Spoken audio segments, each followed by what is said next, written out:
고린도후서 6장 3절에서 10절 말씀, 제가 가진 성경으로 신약성경 291페이지입니다. 신약성경 291페이지 고린도후서 6장 3절에서 10절 말씀, 제가 봉독해 드리겠습니다.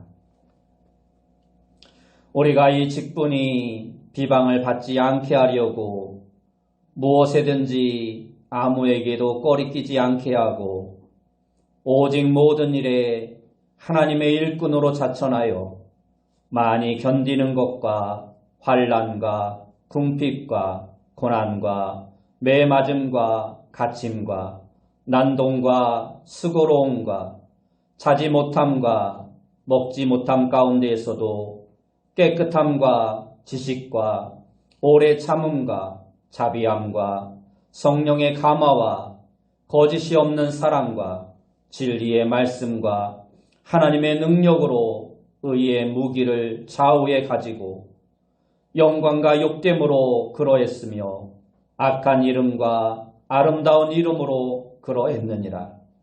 우리는 속이는 자 같으나 참되고 무명한 자 같으나 유명한 자요 죽은 자 같으나 보라 우리가 살아있고 징계를 받는 자 같으나 죽임을 당하지 아니하고 근심하는 자 같으나 항상 기뻐하고 가난한 자 같으나 많은 사람을 부유하게 하고 아무것도 없는 자 같으나 모든 것을 가진 자로다. 아멘. 우리 옆에 분들과 인사합시다. 만나서 반갑습니다. 다시 한번 인사합시다. 오늘도 큰 은혜 받읍시다. 오늘 우리가 읽은 본문의 말씀을 통해서 행복이라는 제목으로 이 시간 함께 은혜의 말씀을 나누길 원합니다.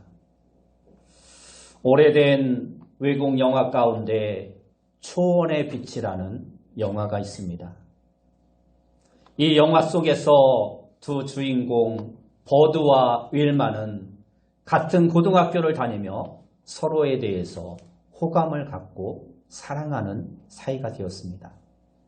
그러나 두 집안의 엄격한 가정 교육 때문에 둘의 사랑은 이루어지지 못하고 서로 헤어져 각자의 길을 가게 됩니다. 그리고 오랜 시간이 흐른 후 둘은 우연히 마주칩니다. 그때 윌마가 버드에게 묻습니다. 그동안 행복했니? 이때 평범한 농부가 된 버드가 이렇게 말합니다. 나는 한 번도 내 자신에게 그러한 질문을 해본 적이 없어. 나는 한 번도 내 자신에게 너 행복하니? 물어본 적이 없어. 그렇습니다. 우리는 모두가 행복해지기를 바랍니다. 그러나 그렇게 행복해지기를 바라는 것만큼 우리는 자신에게 행복한지 아닌지를 묻지 않고 그저 정신없이 세상을 살아갑니다. 그러면서 어느 날 갑자기 행복이 뚝 하고 하늘에서 떨어질 것처럼 생각하며 살아갑니다. 그러나 행복은 스스로가 행복하기로 결심해야 하고 행복의 원리를 알고 찾고 노력해야 하는 것입니다. 현대를 사는 많은 사람들의 공통적인 관심은 행복이라 말할 수 있습니다. 사실 수년 전까지만 해도 많은 사람들의 관심은 행복보다는 출세에 있었습니다. 그래서 많은 젊은이들이 출세를 해서 가문을 빛내고자 하는 입신양명의 꿈을 가졌습니다. 많은 젊은이들부터 나이 든 사람까지 출세의 지름길인 각종 고시에 매달린 이유가 바로 그것입니다. 서울 신림동에 가면 고시촌이라는 곳이 있어서 고시를 준비하는 젊은이들이 몇 년씩 그 고시촌에 틀어박혀서 각종 고시를 준비한다고 합니다. 이것은 특별히 우리나라에서만 볼 수 있는 현상이라고 합니다. 통계에 의하면 우리나라에서 이처럼 고시촌에 틀어박혀서 수년째 고시 준비만 하는 사람들만 약 8만 명 이상이라고 합니다. 공무원 시험을 준비하는 사람은 30만 명을 넘었다라고 합니다. 대학을 나오고 취업을 준비하는 사람 10명 중 4명 이상이 고시를 치를 생각이라고 이야기를 한다고 합니다. 그러나 최근 들어 이와 같은 생각이 많이 달라지고 있습니다. 물론 이처럼 아직도 출세 지향적인 사람이 없는 것은 아니지만 그래도 자기 적성과 듣기에 맞는 직업을 선택하고 거기에서 행복을 찾으려는 젊은이들이 늘어나고 있다는 것입니다. 지금의 시대 풍조는 무작정 출세가 아니라 어떻게 하면 자기 적성에 맞는 일을 하면서 행복을 찾을 수 있을까 하는 것으로 급격히 생각이 변하고 있습니다. 다시 말해서 행복이 사람들의 최대 관심사로 떠오르고 있다는 것입니다. 이러한 현상은 아주 바람직한 현상이라 할 수 있습니다. 오늘 우리가 예수님을 믿는 것도 사실은 행복한 인생을 살기 위한 것입니다. 사실 어떻게 보면 행복한 인생을 어떻게 하면 살 수 있을까라는 것을 기록해 놓은 책이 성경입니다. 실제로 인생을 행복하게 살았던 사람들의 삶의 기록이 기록된 책이 바로 성경입니다. 또 하나님께서도 우리들이 행복한 인생을 살기를 원하십니다. 오늘은 성경에 나오는 많은 사람들 중에 사도 바울의 인생에 대해서 살펴보며 이 행복이라는 단어에 대해서 다시 한번 생각해보는 시간을 갖길 원합니다. 세상적인 판단으로만 본다면 사실 사도 바울의 인생은 그렇게 행복한 인생이 아니었습니다. 그는 정말 세상적으로 파란만장한 삶을 살았던 사람이었습니다. 우리가 아는 대로 그의 삶은 고난의 연속이었고 치후에는 목이 베어져 죽임을 당했던 세상적으로 보면 참으로 불행한 인생을 살았던 사람이었습니다.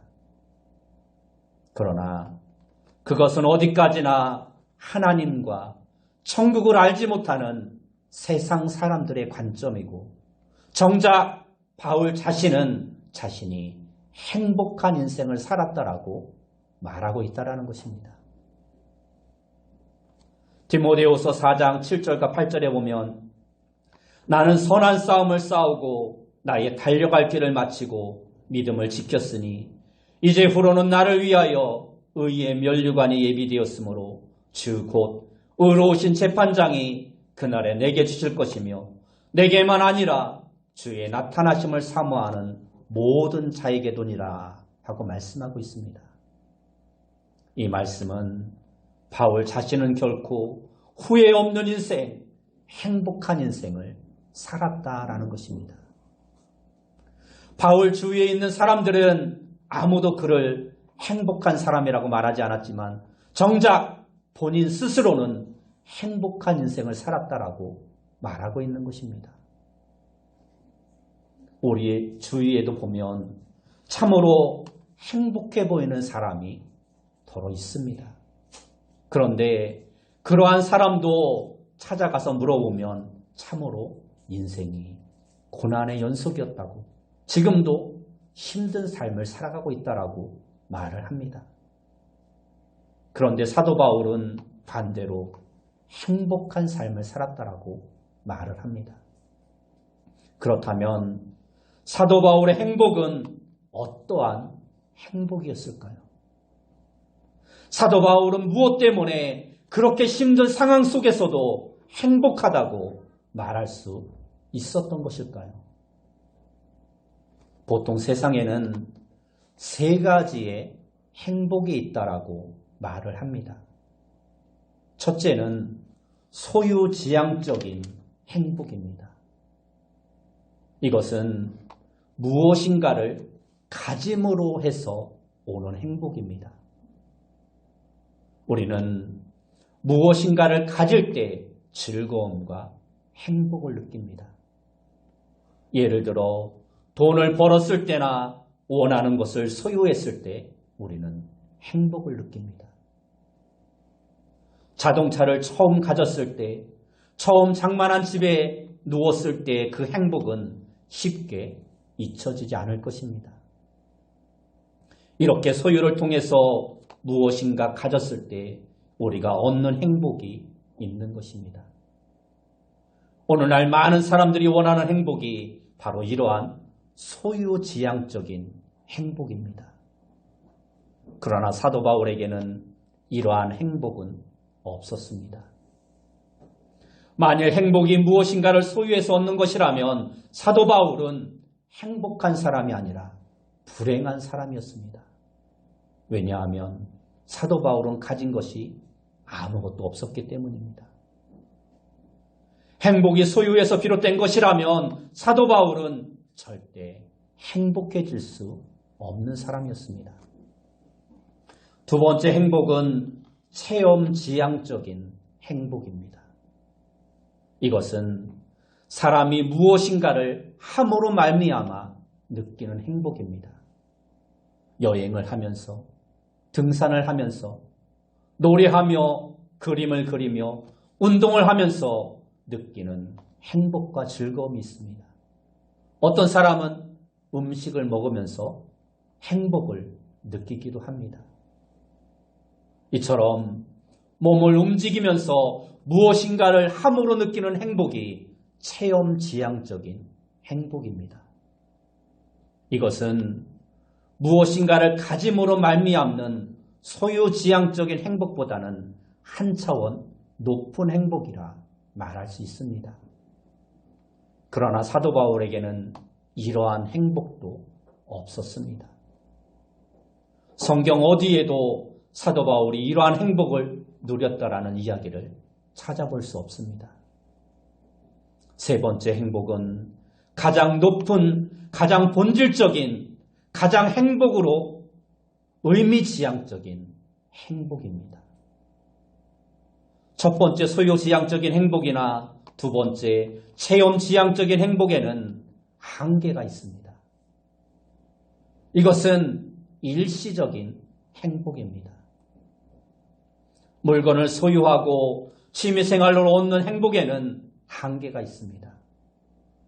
아무리 좋은 것을 가지게 되고 좋은 체험을 해도 그때 느꼈던 행복은 그렇게 오래가지 않습니다.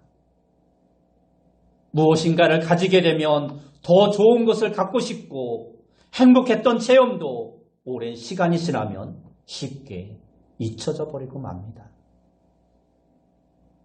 우리의 삶에 내포되어 있는 의미를 깨달을 때 느끼는 그러한 행복이 진정한 행복인 것입니다. 우리가 하는 일의 의미를 깨달을 때 느끼는 그 행복이 진정한 행복이고 값진 행복이고 진짜 행복이며 영원한 행복인 것입니다. 자기가 하는 일이 비록 세상적인 평가로 볼 때는 실패요, 불행한 일이라도 그 삶 속에 들어있는 의미를 깨닫게 될 때 거기에서 행복을 찾을 수 있는 것입니다. 바울이 누렸던 행복이 바로 이러한 행복이었습니다. 우리가 알듯이 바울은 고난의 삶을 살았습니다. 핍박받고 매맞고 하루도 편할 날이 없었습니다. 감옥에도 여러 번 들어가고 오랫동안 감옥에 있었던 적도 있습니다. 세상적으로 말하면 한숨을 쉬고 원망하고 불평해야 할 것입니다. 그런데 그러한 상황에서 바울은 행복하다라고 말하고 있습니다. 빌립보서 4장 4절 말씀에 보면 주 안에서 항상 기뻐하라. 내가 다시 말하노니 기뻐하라 하고 말씀하고 있습니다. 이 말은 바울이 감옥에 갇혀서 하고 있는 말씀입니다. 어떻게 바울은 그러한 힘든 상황 속에서도 행복할 수 있었을까요? 그 이유는 바울은 자신이 당하는 고난의 의미를 깊이 깨달아 알았기 때문입니다. 아무리 좋고 즐거운 것이라도 의미가 없으면 겉핥기의 기쁨이요, 겉핥기의 행복입니다. 그러나 아무리 힘들고 어려운 고난 속에 있을지라도 그 의미를 깨달으면 거기에서도 행복을 찾을 수 있는 것입니다. 아무리 돈이 많아도 그것의 의미를 깨닫지 못하면 행복하지 못하고 어떻게 하면 그 돈을 지킬 수 있을까 늘 불안해합니다. 그러나 아무리 가난해도 그 속에 있는 하나님의 뜻을 깨닫고 있는 곳에 만족하며 살면 그것이 행복한 삶인 것입니다. 9세기를 지배했던 스페인 사라 제국의 황제는 압둘라만 3세였습니다. 그는 당시 세계에서 가장 큰 왕국을 49년 동안이나 다스렸습니다. 그는 3,321명의 왕후와 616명의 자녀를 거느렸습니다. 그의 1년 수입은 3억 3천만 달러, 약 4천억 원으로 당대 최고의 부자였습니다. 그리고 그는 세계 최강의 육군과 해군을 통솔한 왕이었습니다. 그런데 그가 마지막 숨을 거두면서 이렇게 말합니다. 나는 수십 년 동안 세계 최고의 왕국을 통치하였으나 진정으로 행복을 누린 날은 단 14일 뿐이었다. 여러분은 지금까지 살면서 며칠 동안 행복을 누렸습니까? 진정으로 행복한 그러한 날이 며칠이라고 자신 있게 말할 수 있겠습니까? 그리고 혹 여러분이 별로 행복하게 산 날이 많지 않다면 그 이유가 무엇이라고 생각하십니까? 돈 때문입니까? 아니면 환경 때문입니까? 그것도 아니면 건강 때문입니까? 만일 행복의 조건이 재물이나 권력이나 명예나 쾌락이었다면 압둘라만 3세는 살아온 대부분의 날이 행복했다라고 말해야 했을 것입니다. 그러나 모든 조건을 다 갖춘 왕은 아주 초라한 고백을 하며 숨을 거둡니다. 그렇다면 진정한 행복의 조건은 무엇일까요? 그리고 행복하지 못하다면 이처럼 우리를 불안하게 만드는 그 원인은 무엇일까요? 삶에 의미가 있을 때 그 의미 속에 행복이 있는 것입니다. 무엇을 가져서가 아니라 어떠한 일을 해서가 아니라 어떠한 일이든지 거기서 의미를 찾을 때 행복을 느낄 수 있는 것입니다. 우리는 때로 실패할 때가 있습니다. 시련을 당할 때가 있습니다. 그때 우리가 의미를 찾지 못하면 그것이 우리의 시련이고 고통이지만 그것이 주는 하나님의 뜻과 의미를 찾을 때 세상적으로는 고통이지만 그 속에서도 행복을 찾을 수 있는 것입니다. 병들어 아플 때, 건강이 빼앗겨 시리에 빠졌을 때 세상적으로는 고통이지만 그것이 주는 의미를 찾을 때 오히려 고통 속에서도 행복을 찾을 수 있는 것입니다. 바울은 이러한 그리스도인의 신비와 역설적인 행복을 깨달아 알았습니다. 그래서 바울은 이렇게 말합니다. 오늘 본문 8절 후반절에서 10절을 보면 우리는 속이는 자 같으나 참되고 무명한 자 같으나 유명한 자요 죽은 자 같으나 보라 우리가 살아있고 징계를 받는 자 같으나 죽임을 당하지 아니하고 근심하는 자 같으나 항상 기뻐하고 가난한 자 같으나 많은 사람을 부유하게 하고 아무것도 없는 자 같으나 모든 것을 가진 자로다. 그렇습니다. 그리스도인은 이러한 역설의 신비를 아는 사람들이고 또한 이렇게 사는 사람들입니다. 이 신비, 이 역사를 알기 때문에 우리는 현실의 고난과 가난과 약한 가운데서도 넘어지지 않을 수 있는 것입니다. 고린도서 12장에 보면 사도 바울이 자신의 몸에 있는 질병 때문에 주님께 기도한 내용이 나옵니다. 바울은 이 질병이 자신에게서 떠나게 해달라고 주님께 3번이나 절박하게 기도합니다. 그런데 그가 받은 주님의 응답은 내 은혜가 내게 족하도다 라는 말입니다. 이는 내 능력이 약한 데서 온전하여 짐이라 하고 주님이 말씀하십니다. 사도 바울은 이 주님의 말씀을 새기고 또 새겼을 것입니다. 이것이 무슨 말씀인가? 이것이 무슨 뜻인가? 그 결과 바울은 자신의 연약함 때문에 더욱더 주님을 붙잡고 올 수 있고 더욱더 주님을 의지하게 되고 바로 그때 예수님의 능력이 자신에게 머물러 자신을 온전케 한다는 것을 깨닫게 됩니다. 반대로 자신이 강하고 잘났다고 생각하고 자신의 능력으로 무엇인가를 하려고 할 때에는 예수님을 찾지 않고 의지하지 않기 때문에 오히려 아무것도 하지 못하고 실패하는 경험을 깨닫게 됩니다. 그래서 바울은 자신의 약함을 통해서 그리스도의 능력이 온전히 드러난다는 것을 깨닫고 경험했습니다. 이것은 예수님의 개입, 예수님의 역사, 예수님의 은혜를 통한 체험적인 경험이었습니다. 이렇게 바울은 약한 그때가 곧 강한 때다라는 역설적인 신앙을 갖게 됩니다. 그 결과 사도 바울은 자신의 약한 것들, 능욕받는 것, 궁핍, 박해, 공고를 기뻐하며 오히려 행복해합니다. 그런 때에 자신은 약하고 무능하지만 예수님은 더욱더 드러나고 예수님의 능력이 더욱 자신에게 강하게 역사하기 때문입니다. 바울은 다른 사람들이 이성으로는 이해할 수 없는 신앙을 고백하고 있습니다. 그리고 세상 사람들이 추구하는 그러한 행복과는 반대되는 인생을 살았습니다.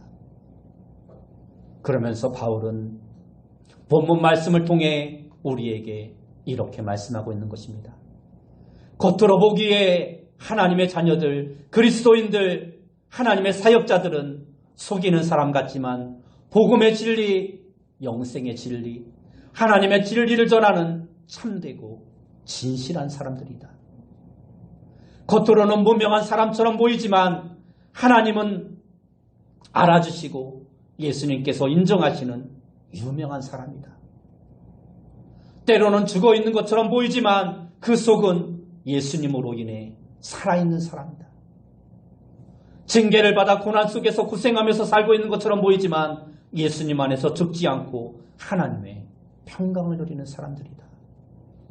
근심하며 살 것 같지만 예수님 때문에 항상 기뻐하며 산다. 가난한 사람 같지만 예수님을 구주로 모셔 천국을 소유했기에 모든 사람보다 부유한 사람들이다. 겉으로 보기에는 아무것도 없는 사람 같지만 예수 그리스도를 소유했기에 가장 행복한 사람이다. 이렇게 말하고 있는 것입니다. 아직도 우리가 살아가고 있는 이 세상에서는 바울이 말하고 있는 이러한 의미 있는 행복에 대해서 많은 사람들은 앞뒤가 맞지 않고 논리적이지 않은 주장이라고 말하며 인정하고 받아들이려 하지 않습니다. 그러나 새로운 세상, 다가오는 세상, 하나님의 통치가 완전히 이루어지는 그 세상에서는 바울이 말하고 있는 그 행복이 온전하게 그리고 완벽하게 이루어질 것입니다. 그러므로 우리는 이 땅에 살면서 비록 고난과 환난과 어려움이 있을지라도 바울과 같은 신앙을 가지고 행복하게 하나님의 진리가 속히 완성되기를 소망하며 이 땅을 살아가는 자가 되어야 합니다. 하나님의 말씀은 겉으로의 기준과 평가와 안으로의 기준과 평가가 분명히 다르다는 것을 말씀하고 있습니다.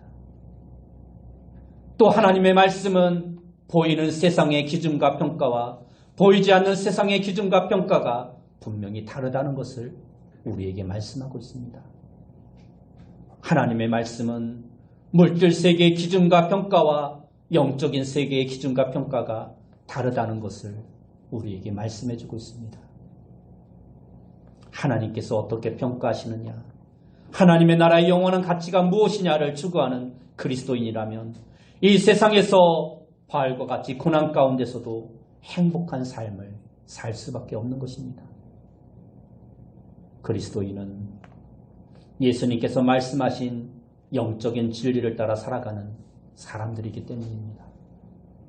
그리스도인은 천국의 소망을 가지고 살아가는 자들입니다. 행복은 의미와 즐거움의 교차로 가운데 있습니다. 의미가 있어야 기쁨이 있고 거기에 진정한 기쁨이 있는 것입니다. 바울이 많은 시련과 핍박과 고통 속에서도 그 의미를 깨달아 알았기 때문에 하나님의 기쁜 섭리를 깨닫고 그 안에서 참된 행복을 누릴 수 있었던 것입니다. 바울은 세상적으로 유명한 사람이 될 수 있었습니다. 모든 것을 가지고 있는 자였고 로마의 시민권과 가장 유명한 사람 밑에서 공부한 자였습니다. 그러나 그는 그리스도를 위해서 그 모든 것을 다 버렸습니다. 그리고 무명한 사람이 되었지만 그것이 그리스도를 위한 것이라는 것을 깨닫고 바울은 오히려 기쁘고 행복했습니다. 아무것도 가진 것이 없었지만 그는 모든 것을 가진 자라고 자신을 말하고 있습니다. 바울은 이처럼 그리스도를 위해서 모든 것을 다 버렸습니다. 물질을 소유하는 것이 아니라 의미 있는 인생을 살았습니다. 그것이 바울을 기쁘고 행복하게 했던 것입니다. 바울은 이와 같이 높은 차원의 행복을 느끼며 살았습니다. 비록 고난과 어려움과 늘 삶에 어려움이 있었지만 그 안에 예수 그리스도가 있었기 때문에 그 예수 그리스도께서 주시는 참된 행복의 의미를 누릴 수 있었던 것입니다. 여러분들은 어떻습니까? 자신이 행복하다고 느끼십니까? 아니면 불행하다고 느끼십니까? 요즘 제가 즐겨 듣는 복음성가가 있습니다.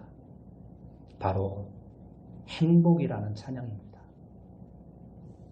그 가사를 보면 오늘 사도 바울이 말씀했던 성경의 내용과 많은 부분에서 일치합니다. 제가 찬양을 잘 부르지는 못하지만 한번 불러보겠습니다. 우리 한번 불러주세요.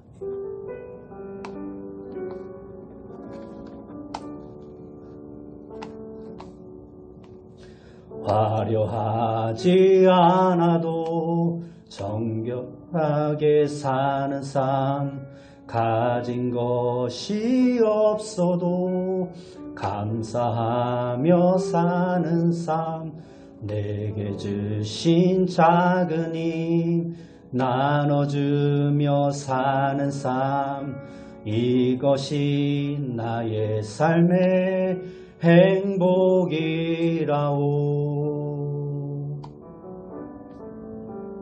눈물 날 일 많지만 기도할 수 있는 것, 억울한 일 많으나 주를 위해 참는 것, 비록 짧은 작은 삶 주 뜻대로 사는 것, 이것이 나의 삶의 행복이라오. 이것이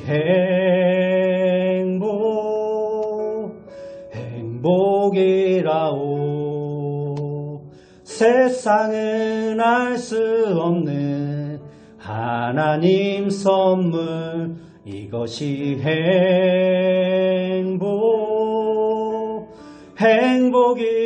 행복이라오. 하나님의 자녀로 살아가는 것 이것이 행복이라오.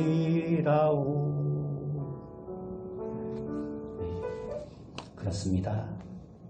무엇을 소유해서 얻는 것은 진정한 행복이 아닙니다. 이러한 행복에는 한계가 있습니다. 있다가 없어질 행복입니다.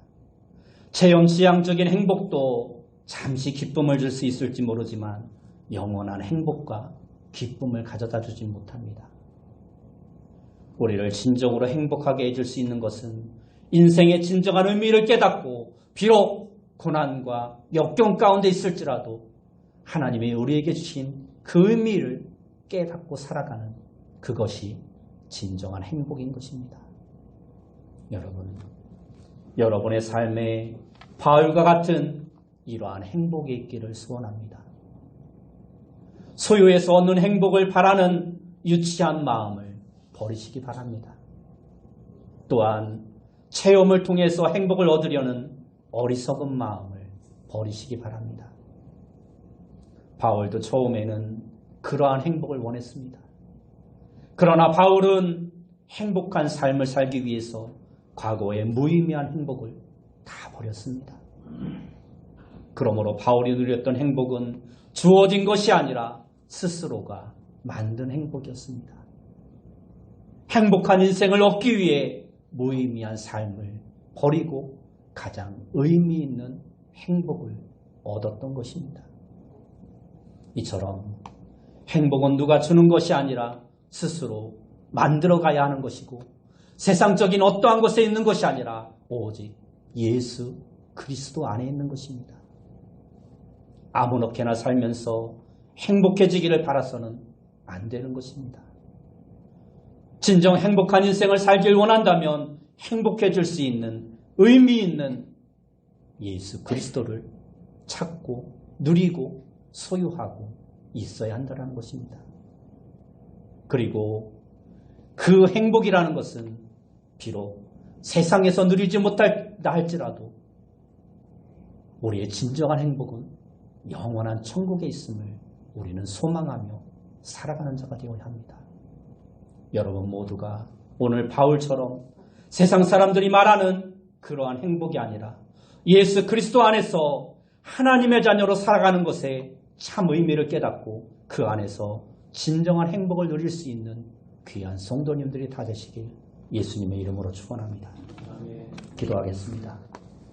사랑하는 주님, 오늘 우리가 살아가고 있는 이 세상이 너무나 험악하고 힘들고 어렵습니다. 그러나 그러한 세상일지라도 우리가 그 안에서 예수 그리스도께서 주신 참된 의미를 깨닫고 오늘 사도 바울처럼 행복을 찾으며 행복을 누리며 행복한 인생을 살아갈 수 있는 귀한 성도님들 다 되어줄 수 있도록 인도하여 주옵소서. 그리고 우리의 마지막 영원한 행복은 저 천국에 있음을 소망하며 날마다 저 천국을 바라보며 살아갈 수 있는 귀한 성도님들 다 되어줄 수 있도록 인도하여 주옵소서. 예수님의 이름으로 기도드리옵나이다.